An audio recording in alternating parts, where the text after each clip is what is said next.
Entonces, bueno, pues la compondrán Richard Salazar, Juan José Ramírez y Jo Jung Hyun. Voy a hacer una presentación en general de su currículum y después voy a pasarle a los tres la palabra. Un segundito, por favor. Gracias.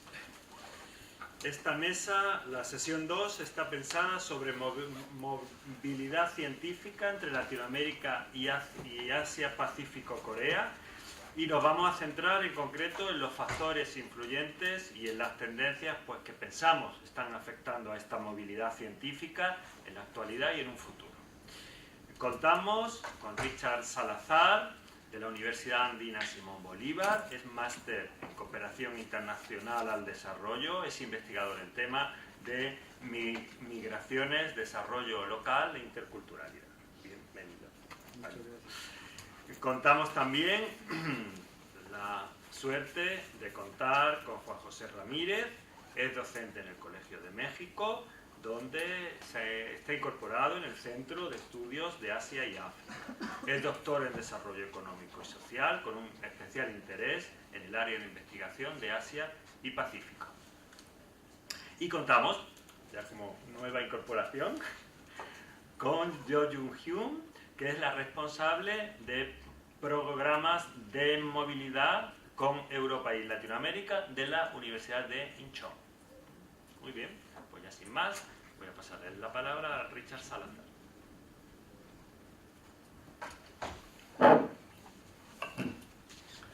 Bien, muchas gracias. Buenos días con todos, con todas. En primer lugar, quiero agradecer especialmente a la Universidad de Málaga, al profesor Antonio Domenech, por la invitación que me ha permitido estar aquí el día de hoy. Igualmente al profesor Renato Valderrama, por medio de quien pudo hacerse posible mi presencia aquí. Así que muchas gracias. Tengo una presentación, no sé si la puedo manejar desde aquí o si alguien me puede dar una mano con esto. Un segundito, estoy buscando a Patricia, nuestra SOS Woman.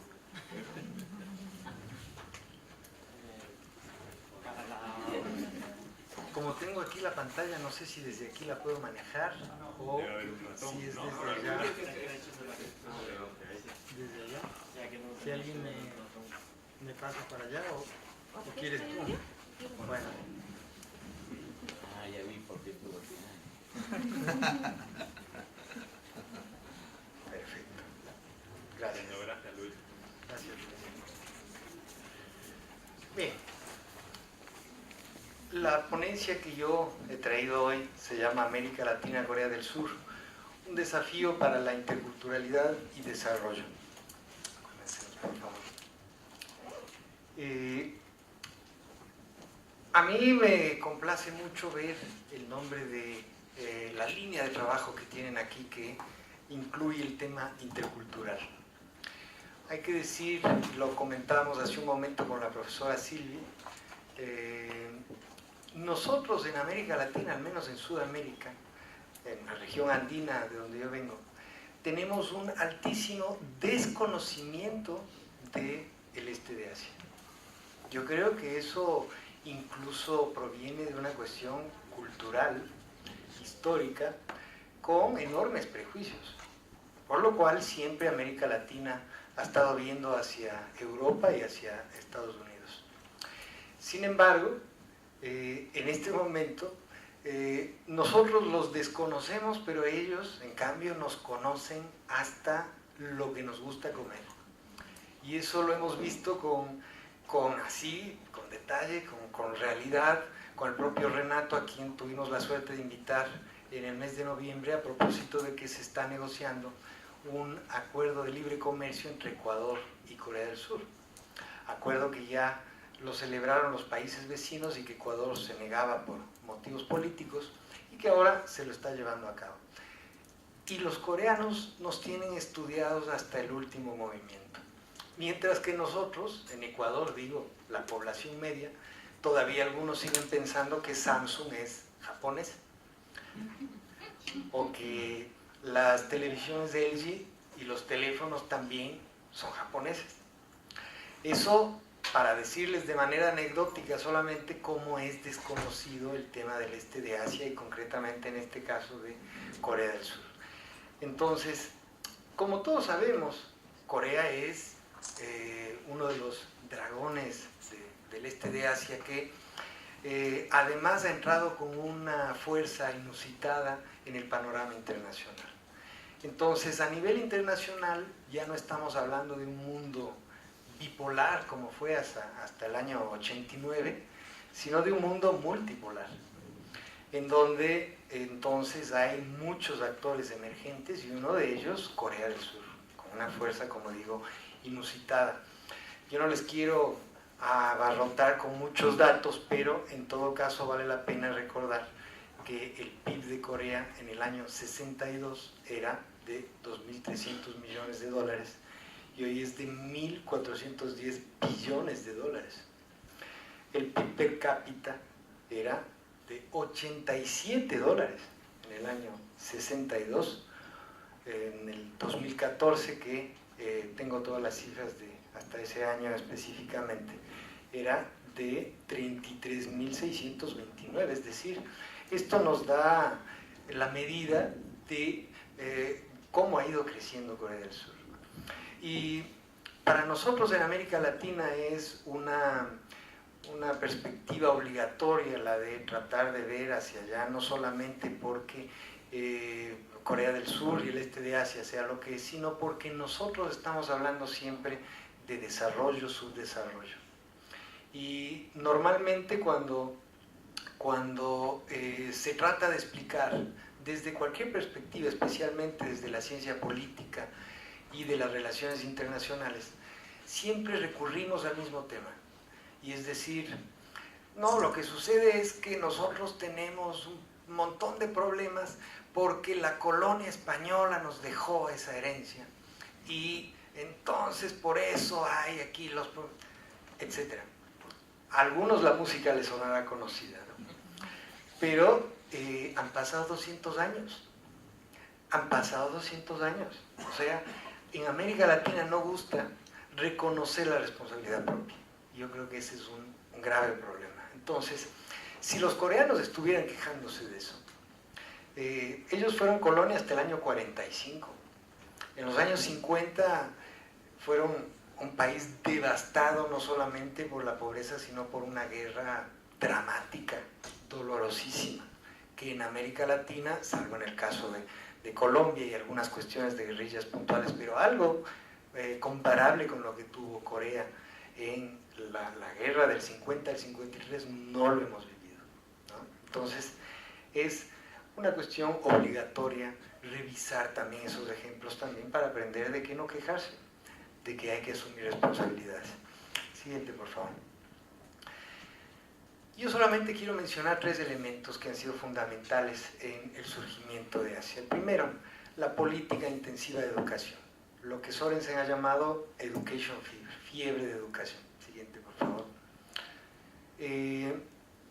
Corea del Sur en los últimos años está entre el primero, segundo, tercero del examen PISA. Los temas de la educación en Corea del Sur son una verdadera obsesión. Y eso yo les digo, ahora que vengo de Seúl, que estoy haciendo un trabajo de campo allá, y que ahora vengo de Seúl, voy allá, yo creo que de hecho exageran. Yo creo que es una cosa cultural muy centrada en la educación y en el sacrificio, pero la educación es una verdadera obsesión. Los estudiantes universitarios, chicos de 18, 20, 21 años, salen de las clases y ya tienen reservados las aulas de estudio en las bibliotecas. Y todos los días se pasan en bibliotecas hasta cualquier hora, nadie les obliga. Pero sábado, domingo, bibliotecas 24 horas, todos los días del año. Eso proviene ya desde la época de colegio, que ellos tienen la obsesión, como digo, y les ponen a los hijos con cursos en casa para que sean los primeros y para que aspiren a llegar a la mejor universidad. Existen artículos, discusiones sobre esa obsesión, que son críticos también, para una perspectiva cultural como la latina, que compartimos España y América Latina, eso es muy exagerado. Sin embargo, baste decir que de todos modos eso es algo que ha funcionado. Ellos han tratado de tener una educación privilegiada, los métodos, el nivel de trabajo lo podemos discutir, pero ese es uno de los pilares del modelo coreano. Siguiente, por favor. Y claro, no hay que decir solamente lo académico, el desarrollo, o sea, Corea ya tiene una presencia política en el mundo. Todos sabemos que desde el año 96 ya es parte de la OECD, pero además Ban Ki-moon, que acaba de dejar la Secretaría General de las Naciones Unidas, es de Corea del Sur. O sea, en mi opinión no fue la mejor gestión que ha tenido las Naciones Unidas de estos últimos años. Yo soy crítico de Ban Ki-moon porque yo creo que lo de Siria se manejó de una forma demasiado tangencial. Yo soy crítico de la gestión de Ban Ki-moon, pero no deja de ser un referente. O sea, hay una presencia política. Que haya un secretario de la General de las Naciones Unidas, eso dice mucho. Siguiente, por favor. El segundo tema que quiero rescatar de Corea del Sur es la concentración en la planificación y matriz productiva, industrialización para la exportación. Ustedes saben que desde los años 60 decidieron, porque fue una decisión, dedicarse a la industrialización para no depender, pero además para poder vender sus productos en el mundo. Y ahí les sirvió, en cambio, esa rivalidad con la colonia japonesa. O sea, como Japón estaba despuntando y era el gigante tecnológico, Corea del Sur se obsesionó con eso para ganarle a Japón. Entonces ellos tuvieron esa cuestión muy competitiva con Japón y con Corea del Norte. Esa rivalidad les ha llevado a desarrollarse de una forma enorme. Yo sé perfectamente que ustedes me dirán, claro, esto se desarrolla al mismo tiempo que una dictadura muy fuerte de Park Chung-hee desde los años 60 hasta el 79, que es el que decidió hacer la planificación y matriz productiva. Eso es verdad, no podemos estar de acuerdo con dictaduras menos como la que fue Park Chung-hee. No obstante, la decisión de planificar y cumplir una planificación para el desarrollo es una labor fundamental. Como digo, la mía es una perspectiva comparativa con América Latina y particularmente con mi país, el Ecuador, y eso es algo que no se ha hecho. Siguiente, por favor. El tercer pilar que yo quiero mencionar es la política de innovación. Lo que ellos han decidido llamar economía creativa, basada en conocimientos. Esto proviene del punto anterior que yo decía, pero también del primero de educación, porque si no tenemos gente formada, no podemos aspirar a despuntar en los servicios y en la innovación. Es decir, los niveles de innovación que tiene Samsung, y no solo eso, sino POSCO, y todas las empresas, los Chevron, los conglomerados coreanos, no serían posibles sin tener una fuerte educación y sin tener además esta economía creativa. Siguiente, por favor. Yo no sé si alguien de ustedes ha visto, pero pueden encontrar en YouTube diversos videos sobre esta Egg City, que será la mayor ciudad turística del mundo. Egg City está planificada para terminarse en teoría en el año 2021, que es una ciudad dividida en 8 partes, muy moderna, que estará a 3 horas de cualquier capital importante y ciudad de negocios del este de Asia. Es decir, se plantean cosas enormes, enormes. O sea, grandes ambiciones, grandes objetivos. Siguiente, por favor. Como les decía, la economía que ellos han llamado creativa, que dice el subsecretario de Ciencia y Economía Inteligente, es generar conocimiento, se basa en educación. Se expresa en un país como Corea, que no tiene recursos naturales, pero tiene suficiente industria que le exige más cerebro que mano de obra barata. Esa es una gran diferencia con algunos países latinoamericanos, porque en América Latina hay mucha maquila que ahora Trump además está diciendo, bueno, aparte les vamos a quitar las maquilas porque necesitamos que las industrias las tenga nuestro nuestro país aquí para dar trabajo a nuestra gente. Bueno, ya saben por dónde va la historia. En todo caso, la economía creativa, y actualmente están desarrollando mucho lo que se llama el soft power, es decir, el poder a través de la influencia de la cultura y de la difusión, o sea, ponerle en moda a su país. Y vaya que lo están logrando. En Ecuador no tanto, pero en Perú y en Colombia hay una movida del K-pop muy, muy fuerte. Y, siguiente por favor, yo estoy seguro que además todos le conocen a PSY, que el Gangnam Style es una canción que fue coreada en todo el mundo y que es parte del soft power de Corea, porque ellos están invirtiendo en eso. Siguiente, por favor. Yo quiero hablar también de un tema importante que es la cultura, la tradición. Revisando en esta investigación que estoy haciendo, por la cual además estoy ahora en Seúl, encontré una que hizo un doctorado de Corea y que fue traducida al español en Argentina. Resulta que cuando estaban pensando su país, al final de los años 40, Syngman Rhee, el presidente de entonces, decide encargar a algunos de sus ministros cómo pensar su país. Tenían que inventarse un país, y un país que además sea distinto al de Corea del Norte. Vale reiterar, Corea hasta el año 45 colonia, y no solamente con el maltrato de Japón en la época colonial, sino luego la guerra.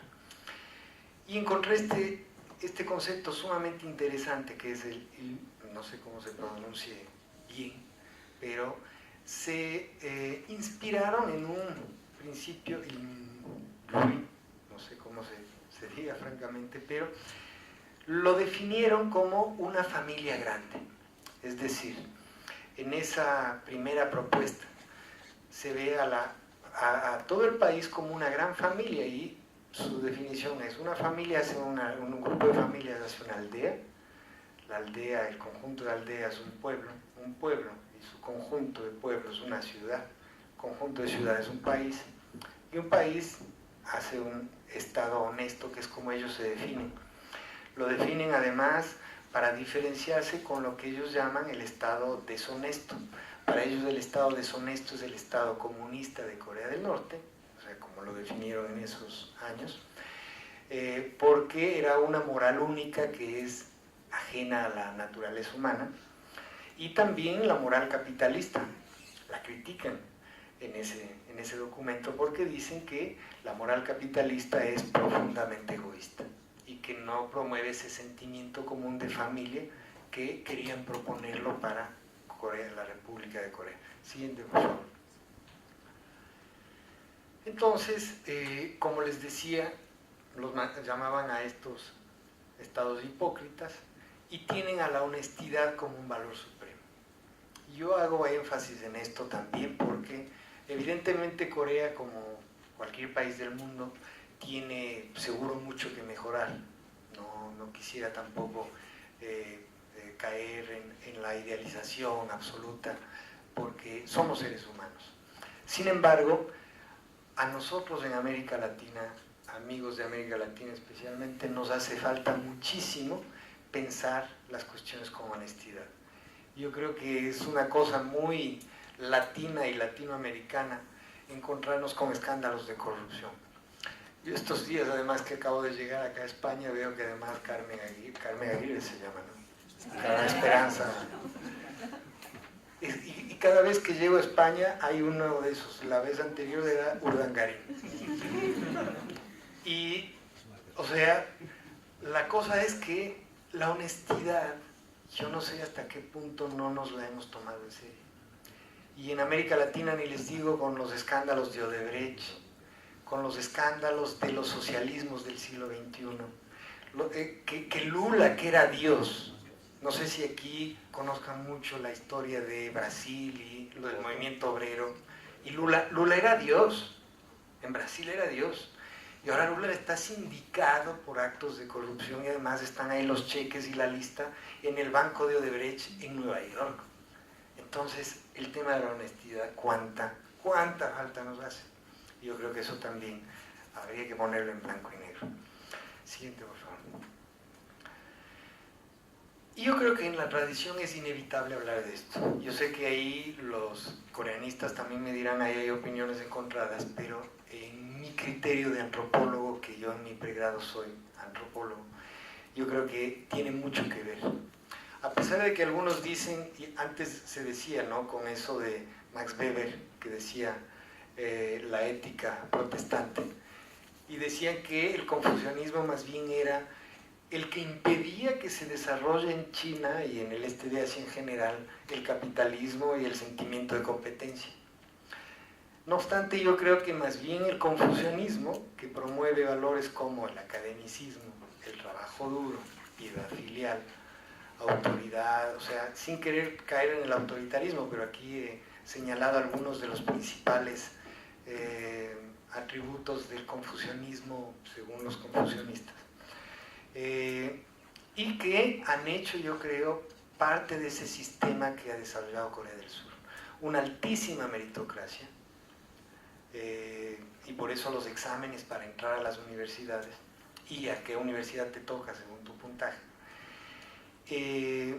y una enorme pedagogía formal. Yo creo que esto definitivamente, a pesar de que las nuevas generaciones, como en cualquier parte, y especialmente en países capitalistas o occidentales, van tomando más rebeldía, no tienen una misma lógica como las tradiciones antiguas, pero yo percibo, ahora que estoy en Seúl, que sigue existiendo esa lógica confuciana. Automáticamente llega una persona mayor en el metro y un chico de 18 años se levanta para cederle el paso, o sea, inmediatamente, ipso facto, por más que se vea muy facha de K-pop y PSY. Es impresionante, y yo no sé si lo tenemos en el resto de países occidentales. Siguiente, por favor. Entonces yo creo que Corea del Sur ha hecho un desarrollo con identidad. Para quienes vienen de México recordarán a Bonfil Batalla. Yo tomo siempre este concepto de que él dice que el desarrollo con identidad es el ejercicio de la capacidad social de un pueblo para construir su futuro, aprovechando las enseñanzas de su experiencia histórica y recursos reales y potenciales de su cultura, de acuerdo con un proyecto que se defina según sus propios valores y aspiraciones. Es decir, desarrollo, propias capacidades, propias aspiraciones, propias potencialidades y agenda propia, ¿no? Porque, como les digo, en América Latina, con el tema del desarrollo, subdesarrollo, siempre a la larga los modelos han sido copiados. Y yo creo que Corea, a la larga, no es que copió el capitalismo y la lógica de Estados Unidos, que fue quien hizo la tutoría inicial, pero que lo hizo a su manera. Siguiente, por favor. Hablemos un poco más de América Latina como contraparte, porque yo estoy haciendo esta perspectiva comparativa. En América Latina tenemos abundantes, ¿qué digo abundantes? Abundantísimos recursos naturales. Y es por eso que los economistas dicen hemos sufrido la maldición de los recursos naturales. Que como tenemos demasiado, no pasamos hambre por más que no haya grandes riquezas, entonces no se ha buscado formas de hacer un país conjunto y que además las élites se involucren más en el desarrollo de su país, porque la inequidad es enorme. Podemos hablar entonces de 4 momentos en la historia de América Latina desde que somos repúblicas. El primero, la especialización en materias primas. Y eso sí que ya nos viene desde la colonia, o sea, sin que las reformas borbónicas mandaron que no se pueda tener industrias en América Latina, eso siglo XVIII, antes de que se termine la colonia. Y entonces las industrias que ya había, porque había importantes industrias de textiles, en fin, se cerraron. Y luego, ya cuando fuimos países, no tuvimos la previsión de hacerlo nuevamente. Y entonces, como estábamos con el boom del cacao, del café, nos especializamos en eso. Eso fue prácticamente hasta mitad del siglo XX con mucha fuerza. Pese a que lo tenemos aún, primera mitad del siglo XX. Segundo, la industrialización para sustitución de importaciones, la famosa ICI. Estas ICI, promovidas por Raúl Prebisch, la CEPAL, en fin, buscaba hacer lo que hizo Corea. No obstante, no se lo logró hacer porque no se llegó a configurar un sistema virtuoso. Es decir, el Estado apoyó a algunas empresas privadas y estas empresas crecieron por sí solas. Es decir, siempre en América Latina, y hablo más por el caso ecuatoriano, que desde luego es el que yo conozco, no han tenido compromiso con el país. Esa es una gran diferencia con Corea, porque aparte de las cuestiones que podamos decir en los gobiernos desde el año 60 hasta la crisis del año 97, hubo un compromiso deliberado entre Estado, empresariado y también academia, que yo creo que eso nos hace mucha falta. Ahí recuerdo lo que dijo Silvia antes, ¿no? O sea, nosotros estamos pensando lo académico con lo académico. Los empresarios piensan su historia desde su lado. Y los gobiernos también con su perspectiva geopolítica y política en general.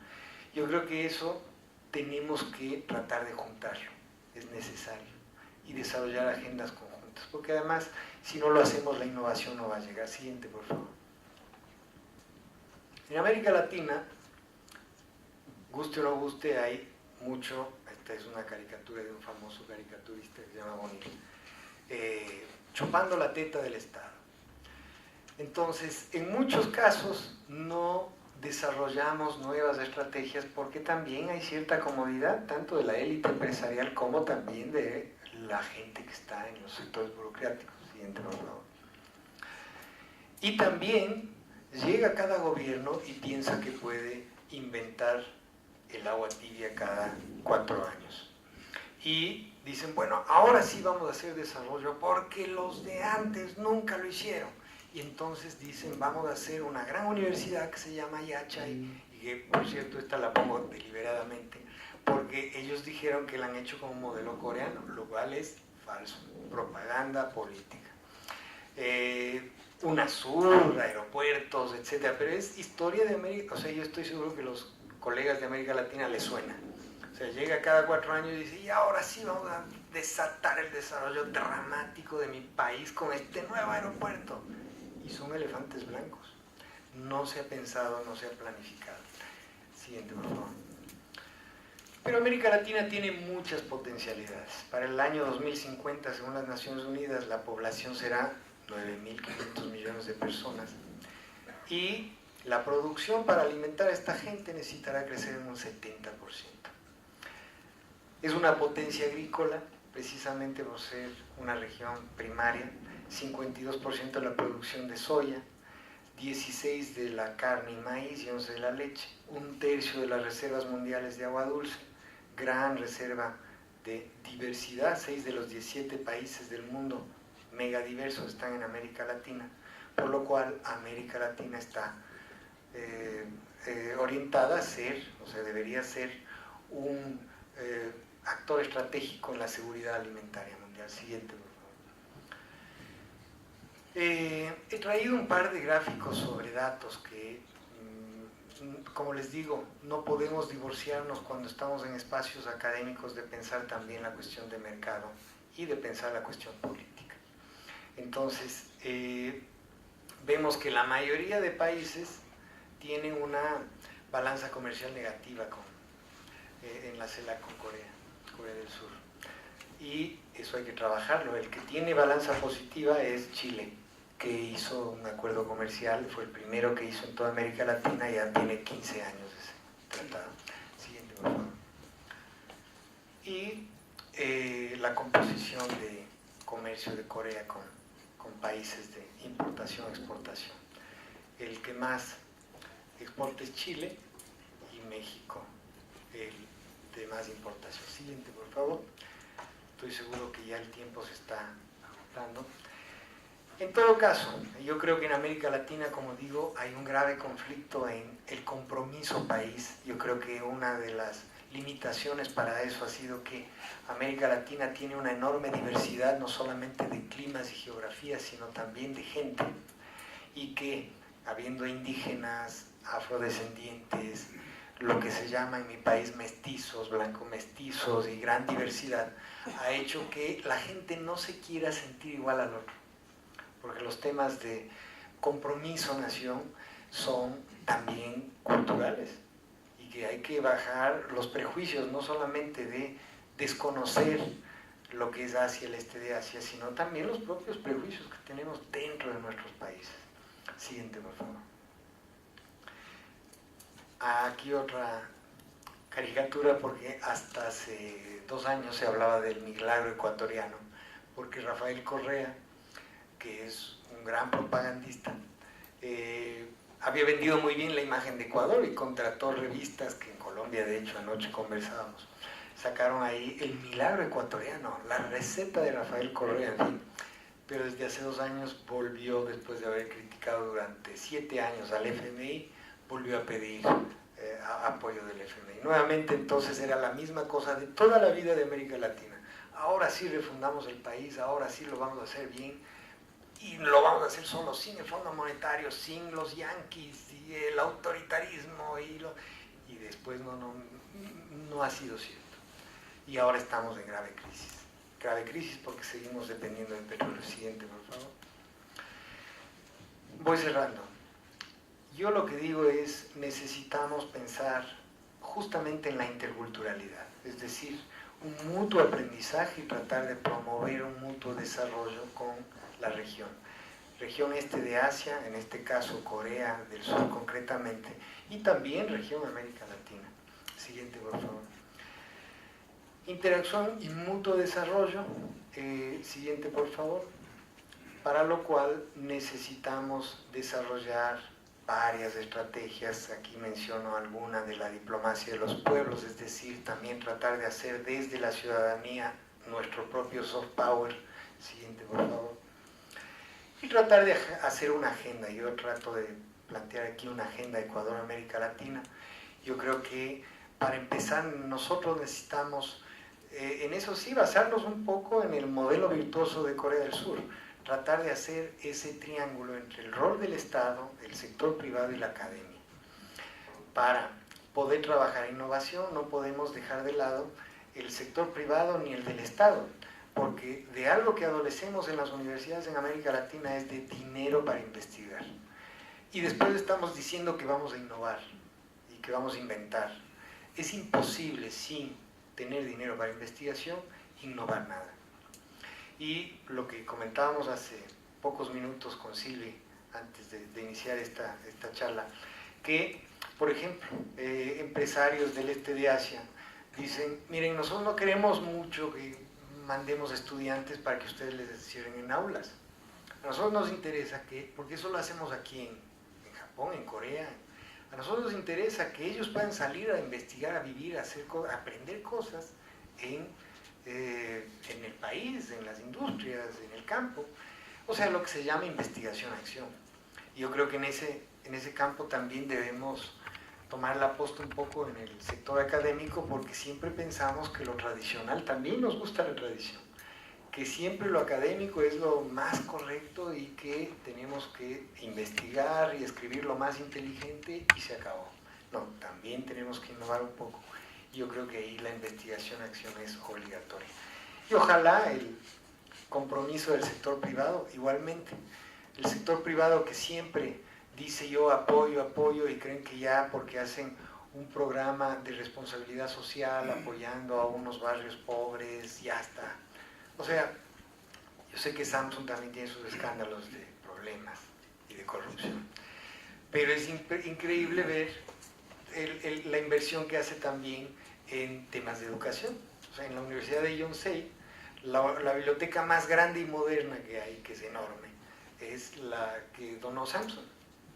Entonces, hay que pensar en esa triangulación. Siguiente, por favor.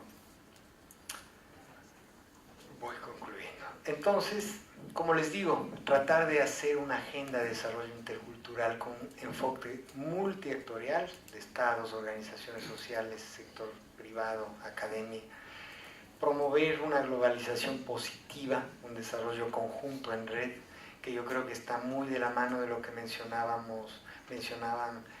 al inicio de esta mañana, con trabajar en red distintos actores, y tenemos que atrevernos a ser creativos. O sea, como digo, desde la academia también a veces pensamos que tenemos siempre la razón, y puede que no sea así. Tenemos que abrirnos a nuevas perspectivas.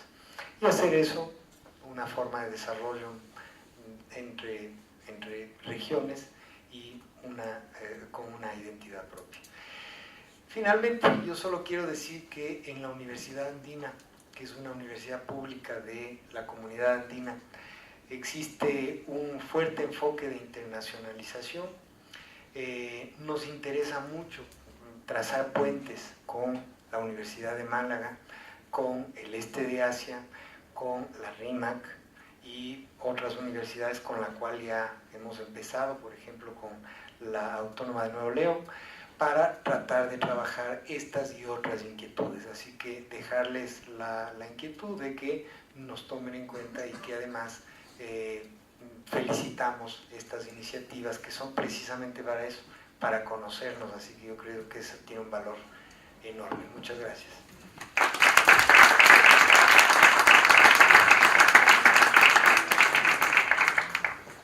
Muchas gracias a Richard.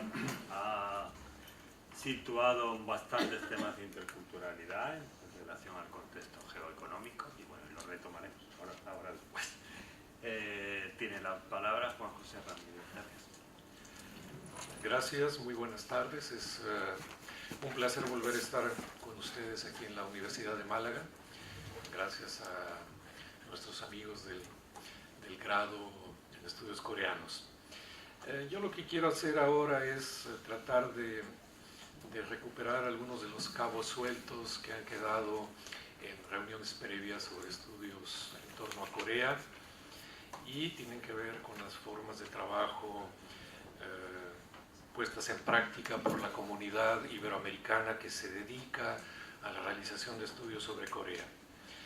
Esta mañana, Manuel, mencionabas tú este proyecto sobre un máster internacional en estudios sobre Corea.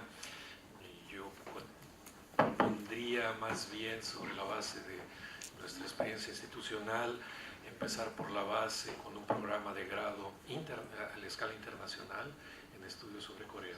Las razones las expondré más adelante. Y quisiera empezar señalando que por regla general, cuando se habla de internacionalización, partimos de un supuesto básico. Se trata de un proceso al cual se suman instituciones de educación que se pueden encontrar en diferentes grados de desarrollo o que están ya consolidadas. Y podríamos decir que es una suerte de explosión de estas instituciones en la medida que, trabajando tradicionalmente hacia el interior de sí mismas, en el entorno regional o más, si se quiere, más allá en el entorno nacional, de repente algunos factores han obligado a las instituciones a explotar y tratar de establecer vínculos con contrapartes internacionales. La primera parte de mi presentación tiene que ver con las condiciones de operación de esta comunidad iberoamericana de especialistas en temas sobre Corea, para tratar de mostrar que no estamos en condiciones en prácticamente ninguna institución iberoamericana, las excepciones son muy pocas, y una de ellas es la Universidad de Málaga, en la cual podamos poner en práctica esta suerte de explosión hacia la internacionalización. Y más bien, ahora tendríamos que jugar con el proceso inverso, tratar de provocar una suerte de implosión creativa con los recursos de capital humano que hemos ido acumulando. En ese sentido, insisto, la primera parte de mi presentación trata de las condiciones de operación de nuestra comunidad de especialistas en temas sobre Corea, y en la segunda trataré de delinear algunas ideas sobre un proyecto de investigación y formación de nuevos recursos académicos a partir de la práctica de la investigación. En relación al primer tema, las características de nuestra comunidad, lo primero que habría que destacar es que en el estudio que he presentado para esta reunión yo trato fundamentalmente con las experiencias de 4 países: Argentina, Brasil, México y España, donde podríamos considerar que los estudios sobre Corea han alcanzado un desarrollo mayor que en el resto de Iberoamérica. Y la primera constatación que tenemos en estos 4 casos es que la comunidad es extremadamente pequeña, y más allá de lo pequeña se encuentra fraccionada en pequeños núcleos que se encuentran en un número relativamente grande de instituciones. Y es esto lo que me mueve a pensar que es muy difícil sobre esta base tratar de promover procesos de internacionalización en el sentido que lo podemos entender para cualquier institución. La segunda característica de esta comunidad es, por lo tanto, su dispersión geográfica. Son pequeños núcleos que se encuentran distribuidos en un número relativamente grande de proyectos institucionales. Por lo tanto, esos pequeños núcleos, o a veces individuos, se pierden en el espacio geográfico de nuestros países. Otra de las características que me parece importante destacar es que nuestros especialistas, la mayor parte de nuestros especialistas en temas de Corea, combinan su trabajo sobre Corea con los trabajos sobre China o Japón, en general sobre el este de Asia. Por lo tanto, si tomamos como paradigma para los estudios coreanos los estudios de área, esto implicaría que necesitaríamos especialistas que conociesen la lengua, la cultura coreana, para ajustarnos a este perfil de los especialistas en los estudios de área. Sin embargo, en nuestra comunidad, en su mayoría, está constituida por gente que se interesa sobre Corea, pero que no necesariamente domina el idioma ni conoce en profundidad la cultura. Está más bien orientada a los temas sobre Corea tratados desde una perspectiva disciplinar. Y esta es una característica que me parece importante destacar, porque a veces cuando discutimos de estos temas entre nosotros parecería ser que tenemos una suerte de problemas de identidad, en la medida en que no encajamos necesariamente en los estudios disciplinares, pero tampoco en los estudios de área. Y este problema de identidad yo creo que hay que asumirlo más que como problema, como una característica específica, y tratar de aprovechar esas particularidades de nuestra comunidad para tratar de explotarla al máximo.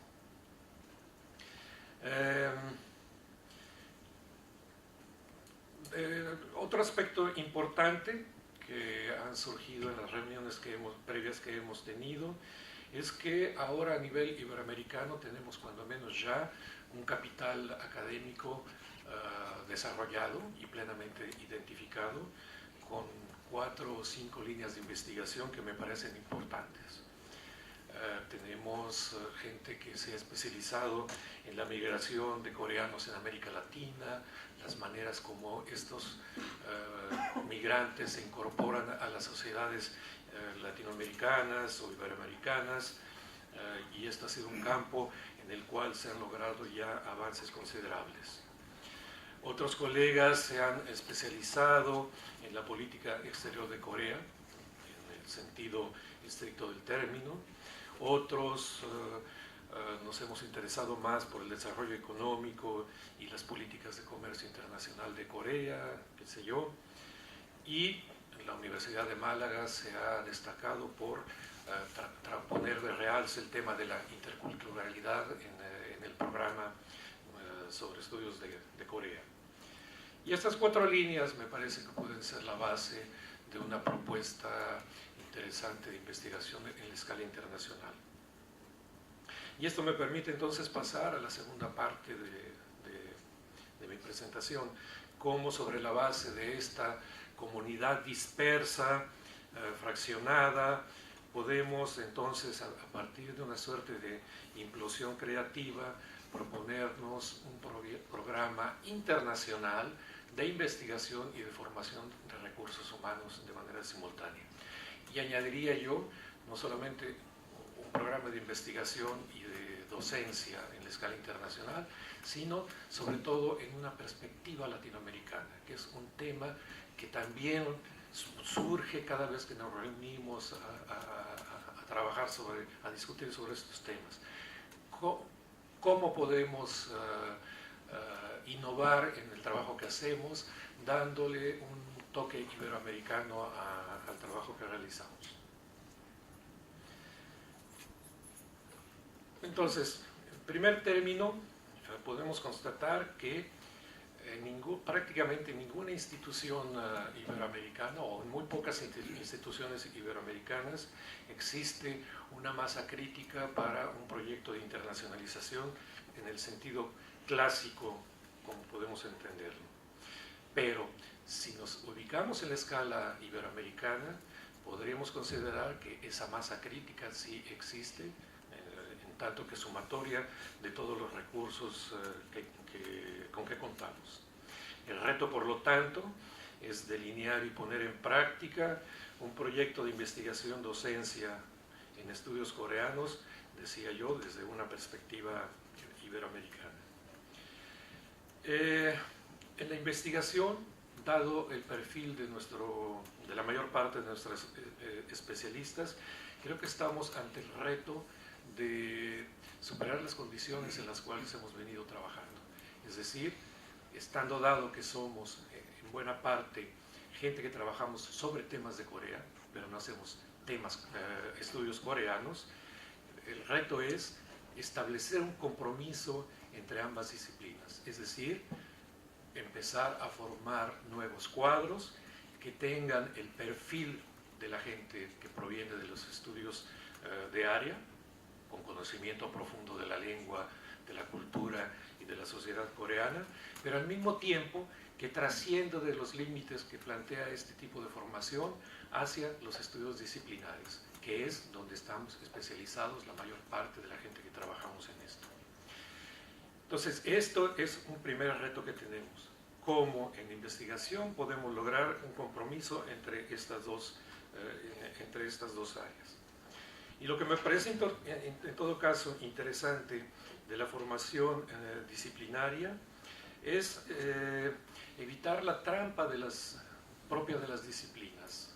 Es decir, dado que trabajamos en los campos de ciencias sociales, la mayor parte del bagaje teórico que utilizamos ha sido desarrollado en Europa o en el mundo anglosajón, por lo tanto existen una serie de supuestos propios de las sociedades de estas áreas, que no corresponden necesariamente ni a Corea ni a América Latina. Y para superar la trampa de estos que suponen estos supuestos, creo que una de las salidas interesantes la ha propuesto ya la Universidad de Málaga con el tema de la interculturalidad, y creo que esto habría que desarrollarlo en el futuro a partir del desarrollo de estudios comparativos entre Corea y Iberoamérica, o si se quiere en un campo más amplio entre Asia del Este e Iberoamérica, para poder realizar estudios comparativos, ¿cierto? Pero en lo que podríamos llamar no solamente una perspectiva iberoamericana, sino una perspectiva que combine a la vez Iberoamérica y Corea como objetos del conocimiento desde las disciplinas de las ciencias sociales. Esto podría servir de base para tratar de poner en práctica un programa de grado en estudios sobre Corea en la escala internacional. la escala internacional obviamente supone una multitud de problemas. En primer término, necesitaríamos vencer las inercias institucionales propias y naturales de cada una de las instituciones en las cuales trabajamos, pero hay ejemplos que permiten ver esto también de manera positiva. Pienso, por ejemplo, en la experiencia de la Facultad Latinoamericana de Ciencias Sociales, que tiene diferentes campus en diversos países de América Latina y que funciona de manera coordinada en la escala internacional. Podríamos pensar en una suerte de consorcios de universidades interesadas, iberoamericanas interesadas en temas de Corea, que esté dispuesta a trabajar en una red de esta naturaleza. Por supuesto, las distancias, las dificultades financieras son unos de los limitantes, pero no hay que olvidar que en este campo de los estudios coreanos, cuando menos la Universidad de Nuevo León, en colaboración con la de California, tienen una experiencia ya muy grande y consolidada en materia de educación a distancia. Y creo que un proyecto de esta naturaleza no puede dejar de lado el recurso a estas nuevas tecnologías para la formación de recursos. Y en ese sentido, por ejemplo, en el caso de México, yo pensaría a la Universidad de Nuevo León como el fulcro nacional para tratar de echar a andar este proyecto en la escala iberoamericana. Ya después podremos discutir de esto.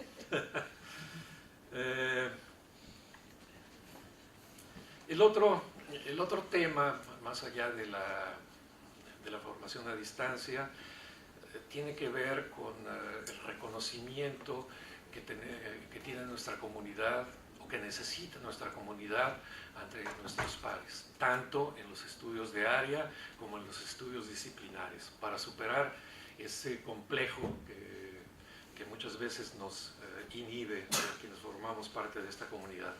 Y creo que para superar este complejo necesitamos poder darle un mayor peso científico a nuestra producción.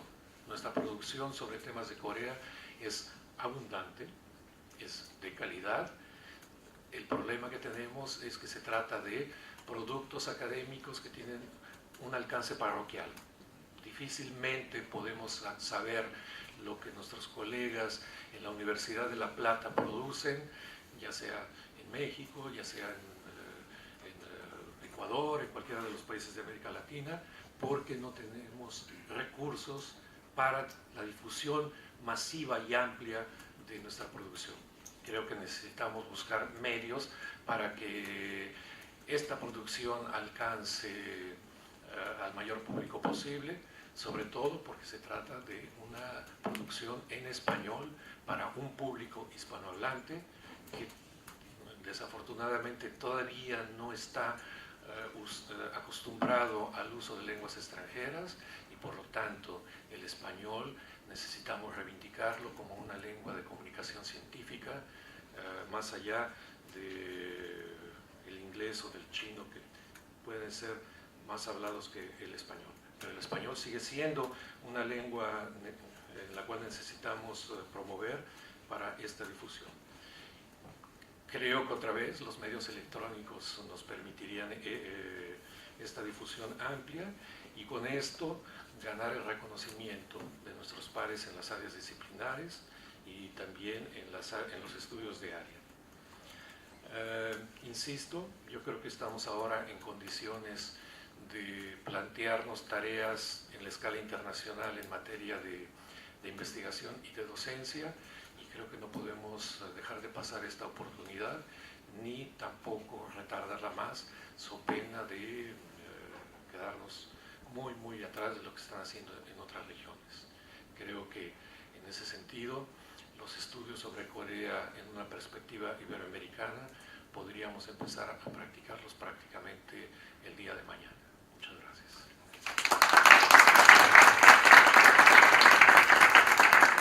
Muchas gracias, Juan José. Tiene la palabra Yo Hyun.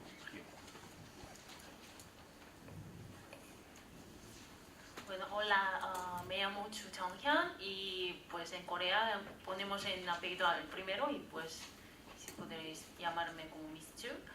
Y soy coordinadora de la Oficina de Relaciones Internacionales en la Universidad Nacional de Incheon. Y pues ya llevo casi 6 años más o menos llevando los programas intercambios con las universidades europeas y también Latinoamérica.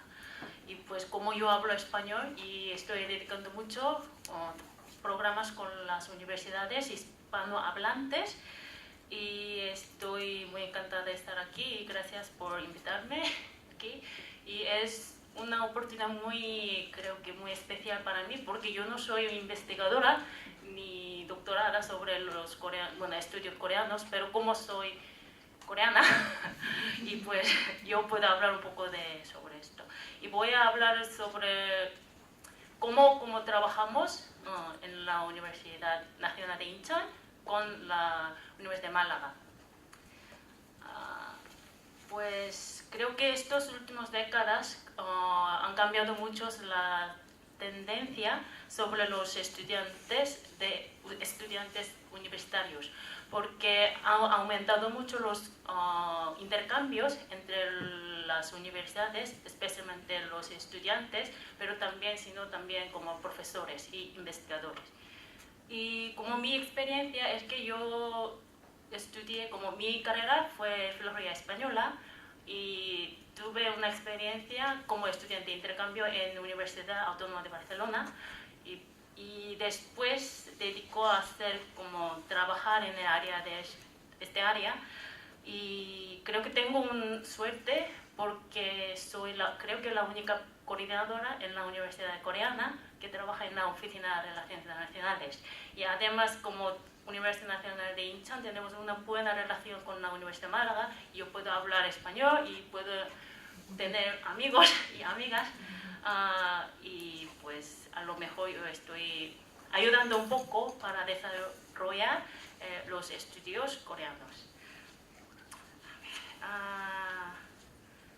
Pues creo que estos días hay oferta y demanda laborales, como ya han dicho las personas en México y en España también, como ha aumentado muchos trabajos que entre los coreanos, algunos relacionados entre Corea y España y también Latinoamérica.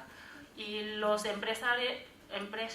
empresas coreanas quieren invertir mucho, especialmente en Latinoamérica, porque como ya sabéis, entre China y Corea estamos un poco de problemas políticos, y pues están enfocando más de Latinoamérica.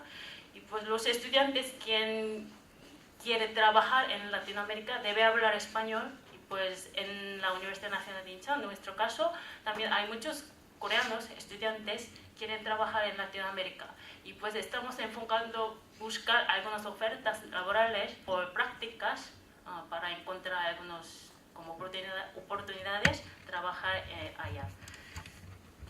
Y ¿qué más? Pues yo voy a hablar un poco de números, porque quiero hablar cómo ha aumentado los números de estudiantes intercambios entre INU y UMA. Y pues empezamos en el 2010 con número de 9, pero ya estamos 28, sí, y pues ha aumentado bastante. Y también como INU ofrecemos la beca a los estudiantes de UMA, quien viene como estudiante de intercambio, para tener más cómodo. Sí. Y también cuando los estudiantes de INU, quien quiere ir a UMA, también nos damos a la beca, porque aprender un español es muy importante para ellos, aunque ellos pueden tener las clases en su carrera, pero lo más importante es aprender lengua española. Pues desde 2010 hasta este año, como este semestre, ya tenemos casi más de 120 estudiantes ya tienen experiencia estar en INU o en UMA. Y yo quiero hablar sobre el papel de la universidad, porque como somos de universidad pública y queremos dedicar un poco de crear los estudiantes para dar más oportunidad o a ver, como es que como los estudiantes, quien quiere dedicar el área de internacional, ellos quieren hablar un idioma como segunda lengua. Y pues en Corea inglés es muy famoso y China también, pero estos días ha aumentado que las empresas empresas piden el idioma como español para abrir su mercado en Latinoamérica. Y otra cosa es, yo veo los estudios coreanos, bueno, los estudiantes, aquí también hay estudiantes de estudio coreano, y en principio, el primer año, ellos como han empezado a estudiar coreano o sobre interés de cultura, pero debe mantener hasta el final de carrera, como 4 años, y pues tenemos que dar algo más interés sobre terminar bien hasta el final del grado, porque yo he oído, es que tenemos un convenio con la Universidad de Roma, la Sapienza, y ellos tienen un número como más de 100 estudiantes el primer año, pero al final, hasta el último año, solo quedan como 20 o 10, porque han perdido su interés por dificultad del idioma coreano, no sé, pero la universidad quiere dar más oportunidad y más interés para terminar bien el estudio. Y pues creo que el programa de intercambio es una buena oportunidad para mantener esto, porque ellos pueden buscar cualquier área, porque en España también puedes estudiar un estudio coreano, pero si tú vas a Corea, tú vas a ver más cosas y más cosas que te puede enfocar, trabajar más.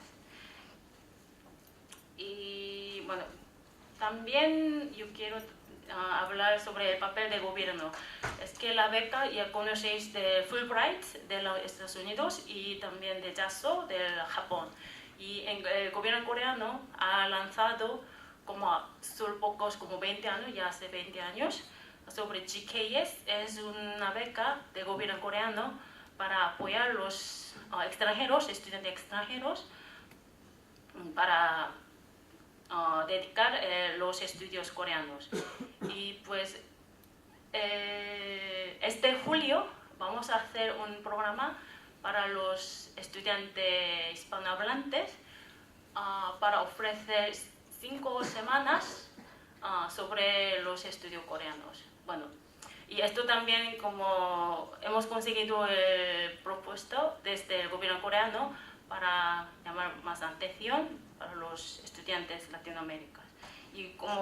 Pero yo creo que comparar con Fulbright y JASO, la beca es muy poca y pues yo quiero que tenga más oportunidad para venir a Corea con las becas.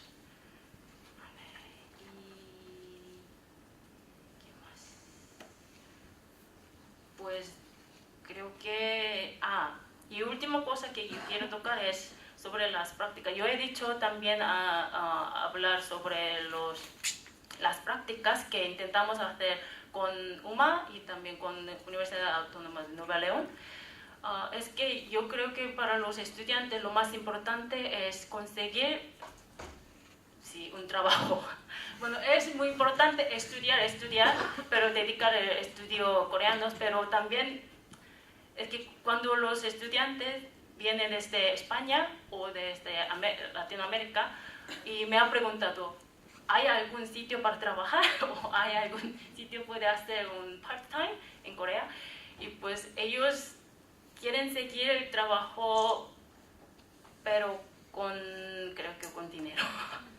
Y pues yo, como estoy trabajando en el mundo real, y pues los estudiantes, quiero ayudar a ellos un poco, y hemos hablado mucho con las empresas si quien tiene unas sedes o algunas como fábricas en Latinoamérica para intentar buscar algunas ofertas para los estudiantes. Creo que esto también es muy importante para mí.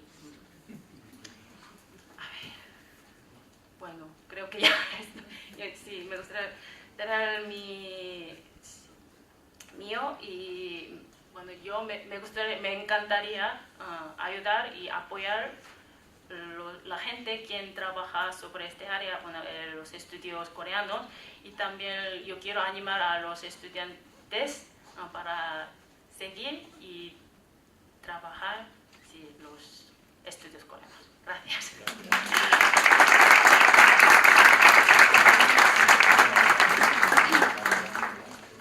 Pues muchas gracias a los tres. Se da un turno de preguntas, de comentarios, y bueno, mientras que os decidís, voy a dar una pequeña impresión, ¿no? He estado aquí y me ha parecido muy interesante.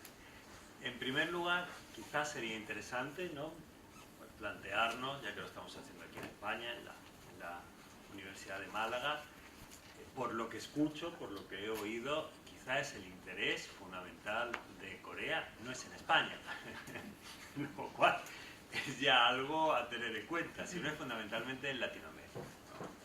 Entonces, pues la primera cuestión que se me ocurre es qué papel entonces para España en esta triangulación. Y lo segundo es, me parece también muy interesante los temas que nos interesan mucho por nuestra formación, muchos de los que estamos ¿no?, en todo este proyecto en la Universidad de Málaga, aunque yo llevo unos cuantos años en excedencia y no me conocen pues los alumnos, ¿no?, que no les doy clase, pero les daré.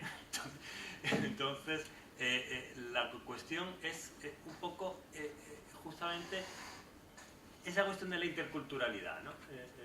Se puede leer de muchos lugares, ¿no? La interculturalidad pues como la innovación o como el emprendimiento son, si me lo permitís, significantes vacíos.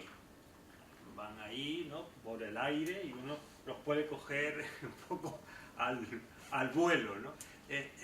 La interculturalidad yo la entiendo siempre como, vamos a decir así, como un aprendizaje mutuo, ¿no? Y me parece que Corea es un ejemplo de muchas cosas, ¿no? Quizá ha sido más un ejemplo que lo es actualmente. Lo hemos cogido ya en la época en la que estamos un poco, ¿no?, ya en una especie de híbrido, ¿no? Es muy difícil distinguir ya lo que es coreano de lo que es latinoamericano o de lo que es español en muchas cuestiones. Quizá en los 90, en la primera década de los 2000 sí que había, ¿no? La frontera era mucho más clara, ¿no?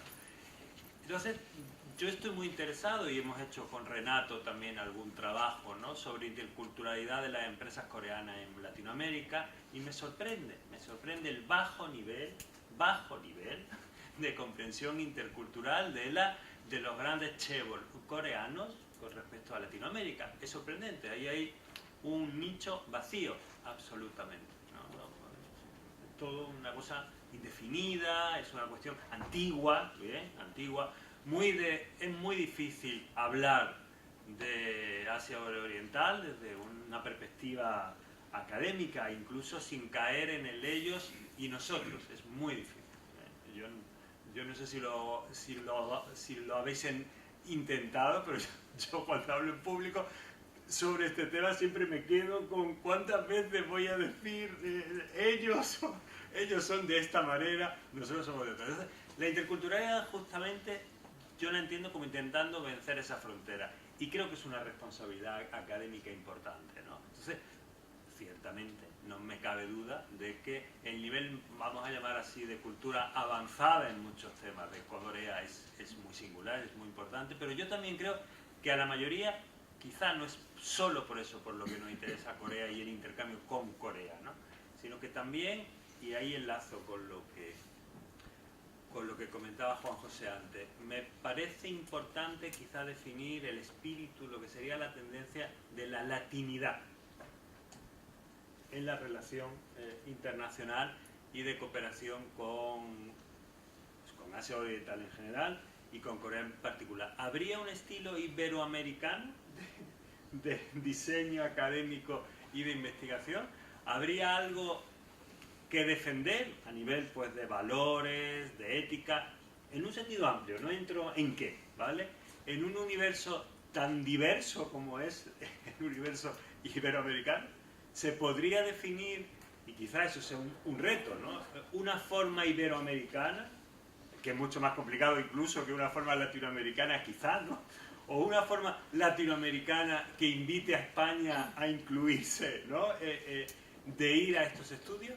Pues yo creo que eso quizás está pendiente desde muchas reuniones, ¿eh? Nos hemos reunido en los últimos años, yo siempre saco este tema, yo a mí mismo no me respondo, pero los colegas hasta ahora tampoco me han respondido. Igual estamos ya, ¿no?, en la fase en la que podemos aventurar algo. Hay algunos elementos, por lo que hemos oído. ¿Bien? Pues muchas gracias.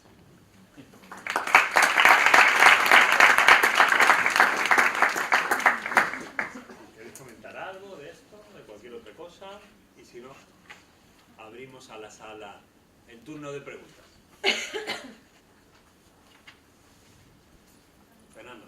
Sí, yo quería, ante todo, darles las gracias. Han sido intervenciones muy interesantes todas, y todas deberían llevar a...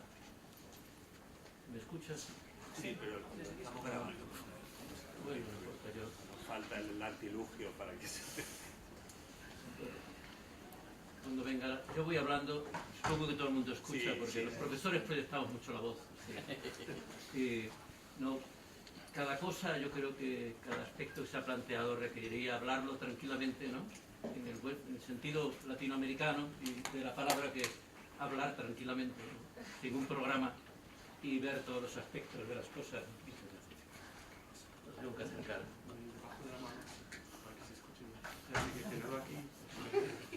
Es una tecnología con mímica.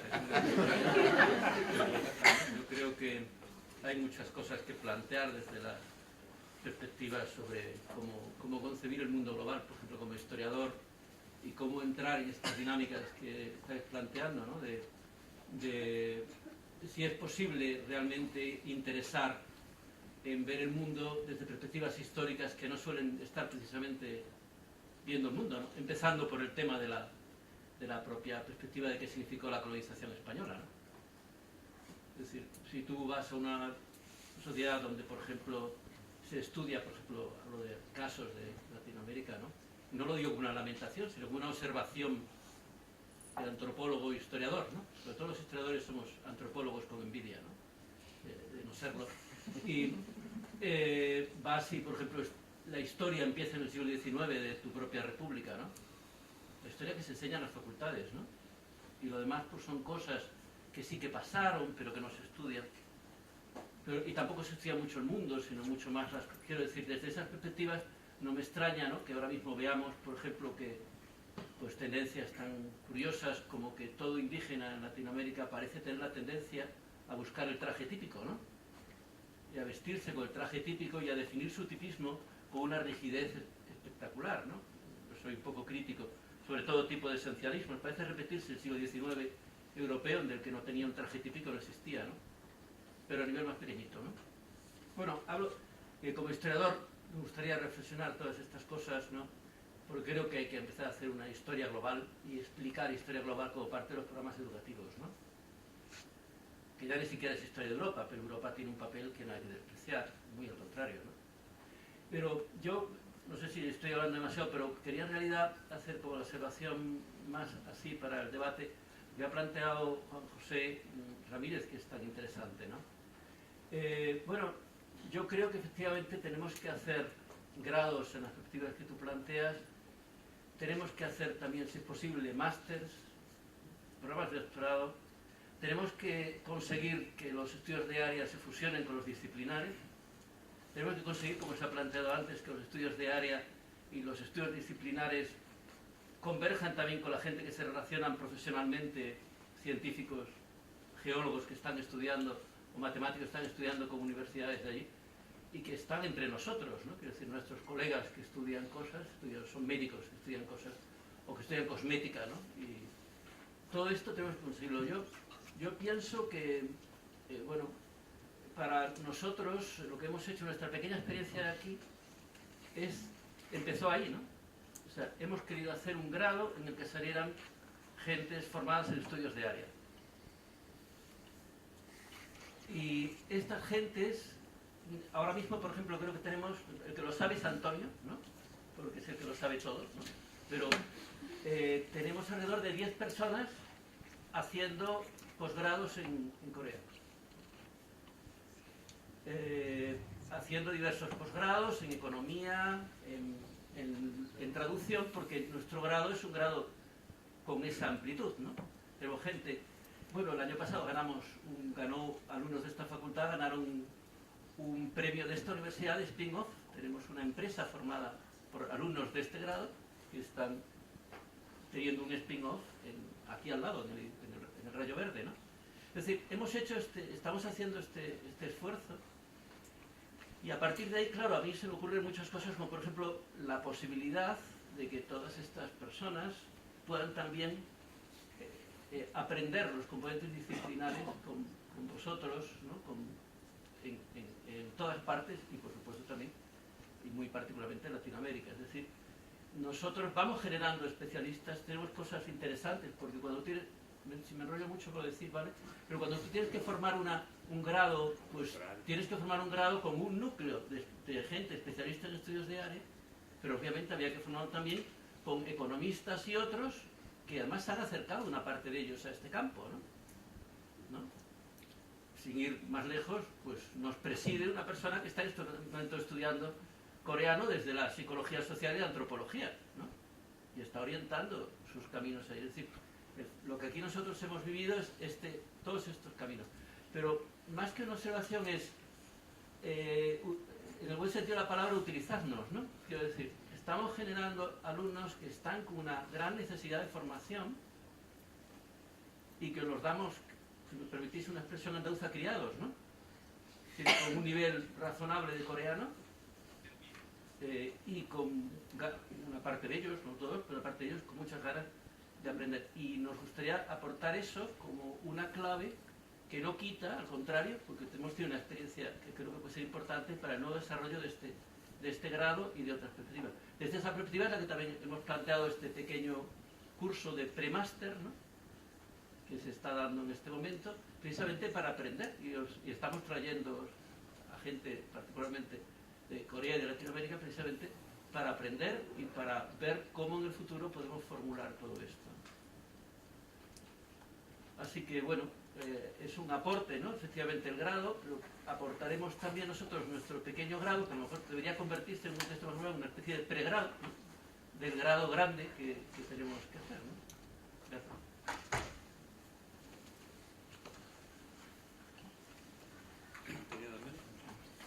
Bueno, yo quería también un poco relacionado también con lo que Fernando estaba mencionando y especialmente dirigido también a Juan José. Proponías, ¿no?, que sobre todo tú estabas más por la línea de un grado internacional, y yo estoy de acuerdo también, pero al menos nuestro planteamiento actual, ¿no?, que también has mencionado, fuera más la idea de un posgrado que fuera a nivel internacional, con iberoamericano, ¿no?, con Corea. Yo lo veo también un poco por lo que ha dicho Sylvie y tú mismo también has mencionado. Yo creo que un posgrado da más las posibilidades de esta relación entre distintas disciplinas, los especialistas de diferentes disciplinas y los especialistas propiamente de estudios asiáticos o estudios coreanos, porque ahí es más fácil crear esa mezcla de estudiosos e interesados en Asia, pero que a lo mejor provienen de otras disciplinas. Ahora mismo mencionaba también Fernando que acabamos de comenzar esta semana, bueno, muchos de los que estáis aquí también para este encuentro vais a ser profesores de ese curso de experto universitario, que bueno, es un primer intento, y si vemos el listado de alumnos, de los 15 alumnos que tenemos, o 15 o 16, no sé, pues prácticamente 16, pues de estudios asiáticos, pues creo que hay 4 o 5, y el resto pues hay criminólogos, historiadores, derecho, bueno, de toda la diversidad.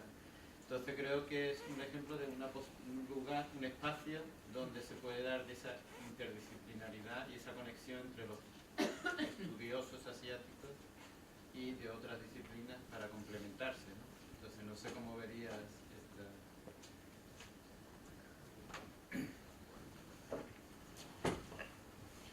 No, sin lugar a dudas, yo coincido en que necesitamos tanto programas de grado como de posgrado. La cuestión es por dónde podemos empezar, a qué podemos darle prioridad. Ustedes con el programa han progresado ya ampliamente, mientras que en América Latina seguimos teniendo ese gran déficit. No tenemos en la actualidad ningún programa ni de grado ni de posgrado en estudios sobre Corea. Lo que teníamos hasta hace un rato en la Universidad de Nayarit, ¿no?, ha sido suspendido últimamente. Entonces ahora no tenemos ningún programa en ninguna escala, y es en cuanto a la situación de hecho. El otro, nuestra experiencia en el Centro de Estudios de Asia y África del Colegio de México es trabajando esencialmente con programas de posgrado. Nuestro gran problema es que no podemos en un programa de posgrado estar remediando deficiencias de los estudiantes que nos llegan ya formados. No hay conocimiento de lengua, sobre todo el coreano, o ahora empiezan los jóvenes a interesarse a causa del K-pop o de algunas otras influencias, empiezan a interesarse en el aprendizaje de la lengua, pero más allá de esto no hay una formación universitaria que les permita tener un conocimiento básico mínimo en torno a la lengua, a la sociedad coreana, o a las del este de Asia, o las de Asia del Pacífico, a la escala que queramos. Por eso me parece que sería necesario, cuando menos del lado latinoamericano, sí empezar desde la base con un programa de grado. Que si podemos trabajar simultáneamente con grado y posgrado, maravilloso, pero cuando menos del lado latinoamericano seguimos teniendo ese fuerte déficit. Han salido otros temas, no sé por dónde empezar, pero yo creo que de todas maneras lo importante en este caso, tocando el tema de la interculturalidad, es de que si queremos aprender de las experiencias coreanas, tendríamos que hacerlo de la mano con los coreanos. Y así como nosotros queremos desarrollar estudios sobre Corea en una perspectiva latinoamericana a través de estudios comparados, necesitaríamos tener como corresponsales en Corea a los coreanos interesados en América Latina, de manera que no se trate simplemente de trabajar desde una perspectiva unilateral para ver cómo vamos a entender a los coreanos desde Iberoamérica, sino más bien cómo al mismo tiempo como los coreanos nos ven en Iberoamérica, y que el aprendizaje sea mutuo, y de esa manera podemos salvar una parte de esa trampa de los estudios disciplinarios o aún de los estudios de área, un aprendizaje mutuo. Yo creo que eso nos plantea una dificultad adicional, pero que vendría a enriquecer finalmente el campo de los estudios interculturales. El otro tema sobre la triangulación es un tema delicado, pero creo que en efecto no es que crea, podemos constatar en efecto que para los gobiernos y las empresas de Asia del Este, y ahora también a esto se suman en buena parte los de Asia del Sudeste, América Latina como la nueva frontera del mercado asiático empieza a adquirir cada vez más importancia. Eso es una cosa innegable. Cada vez que discutimos o con coreanos o con chinos, los japoneses ellos lo entendieron ya desde hace rato, pero también ahora con indonesios, tailandeses, malasios, América Latina adquiere una importancia estratégica como una nueva área de expansión. Pero esto supone, por supuesto,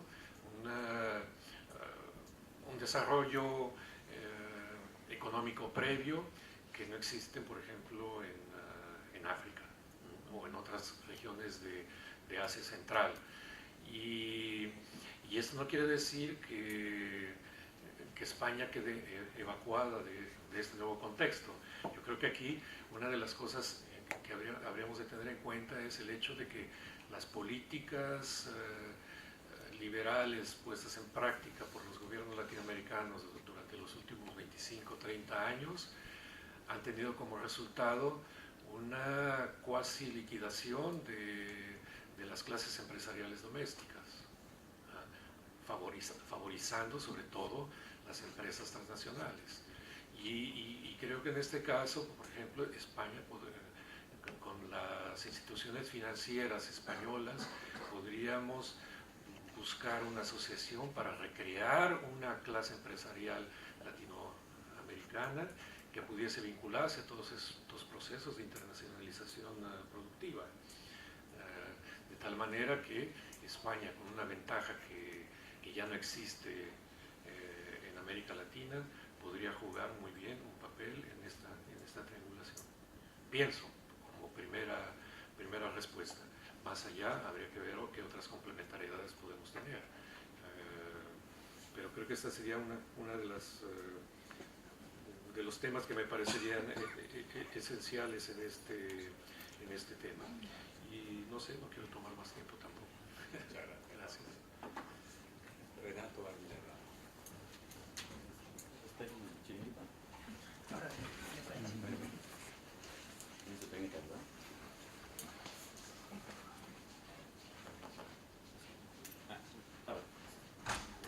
Bueno, digo, es que esta sesión me parece muy interesante. Yo no sé si ha llegado una tesis, habrá que investigar, pero voy a usar el término, del síndrome Chespirito. Es un gran cómico mexicano, de hecho en Chile tiene una cátedra, y este Chespirito, cuando se emocionaba mucho, ¿no? Empezaba a lanzar ideas, y, en fin, y seguía en la vecindad. Entonces yo creo que algo de Asia que tenemos que aprender en América Latina, y digo, quizás debería incluir a España, pero no me atrevería, me voy a quedar en mi continente, es hacer más pragmáticos.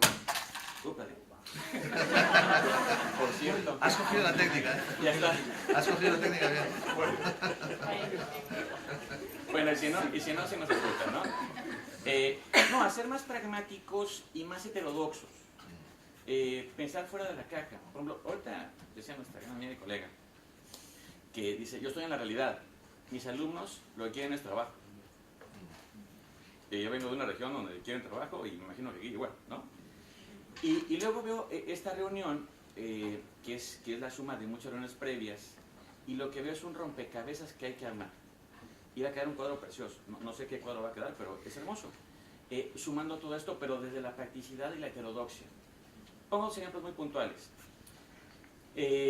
Con una universidad hermana de Corea, Busan Huede, la Estudios Internacionales de Busan, tenemos un programa que financia el Ministerio de Trabajo que se llama K-Move, donde justamente habrá que estudiar esto y replicarlo. El gobierno coreano, tratando de encontrar espacio laboral para su talento, que ha provocado en cantidades industriales, y donde están las empresas coreanas hoy, que tú comentabas, ¿no? Muy fuerte en América Latina, entonces dan un fondo para que se preparen a ir a ese lugar, y luego con un socio latinoamericano prepararlos o continuar con esto y luego con trabajo ahí. La meta es el 70% del grupo que va, que es máximo 15, mínimo 10. Con Busan tenemos dos programas, o sea, hace 2 años lo arrancamos, 80% han encontrado empleo en empresas coreanas a través del apoyo que han recibido a través de nuestra universidad. Con esto lo que logramos es un gatekeeper además en cada empresa coreana y expertise con ellos y demás. Yo digo, ¿cómo es posible que nosotros, que no hay tanta inversión latinoamericana en Corea, pero la hay, y también evidentemente hay occidental, no hagamos este tipo de cosas, ¿no? Y bueno, y este puente va a continuar, y lo más interesante de todo esto es que no tenemos un convenio firmado. No, porque lo tendría que haber, pero mi compadre, que es experto en América Latina, nos conoce y dice, vale, hay que hacerlo. Vámonos, ¿no? El otro proyecto que justamente se ha mencionado ayer y hoy es con Málaga y con Incheon. Hoy tenemos 3 estudiantes de la historia de Málaga, excelentes estudiantes con excelente nivel de coreano que acababan de estar en Incheon, de hecho allá los vimos. Y bueno, nosotros impartimos el idioma coreano porque tenemos una inversión reciente fortísima, en fin.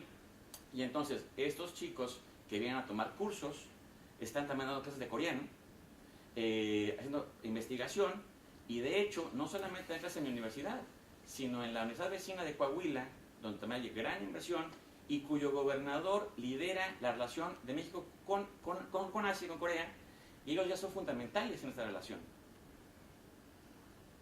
Vamos.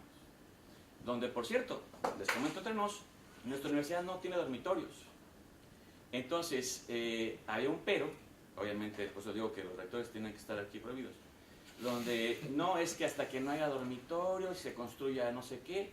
Vale, me puse a rentar una casa, donde yo soy aval, que me hace una casa brutal, que de hecho ahora que se regresa me mudo ahí. Y ahí están, y vámonos, o sea, es decir, y ya está el puente. Y seguramente ellos 3 espero que regresen muy bien. Y le comentaron a sus compañeros, oye, está la oportunidad, quizás algunos ni se regresan aquí, se van a quedar allá. De hecho, una de ellas ya no la voy a dejar regresar, que es Coral. Tiene un nivel brutal de coreano, la adoran mis alumnos y los de Coahuila, en fin. Entonces, todo suma, pero hay que también pensar fuera de la caja y empezar a generar sus programas y también, pues, replicar lo que hacen bien allá. Digo, de Kembu me parece muy interesante, prácticas profesionales, ¿no? Y Fernando, lo que tú comentabas, tuve una reunión con esos de Co & Go, que es un spin-off aquí de la incubadora. Les digo, para empezar, es un programa muy interesante, ¿no? Import-Export, España con Corea, pero ya requieren productos de América Latina. Ahí está el puente. ¿Ya? Y de hecho ya los invito a México, vamos a hacer con mexicanos spin-offs, y vamos. Entonces creo que hay que movernos para allá más rápido. Esa era una propuesta. Pues muchas gracias, estamos en nuestro tiempo. Cerramos aquí, muchísimas gracias.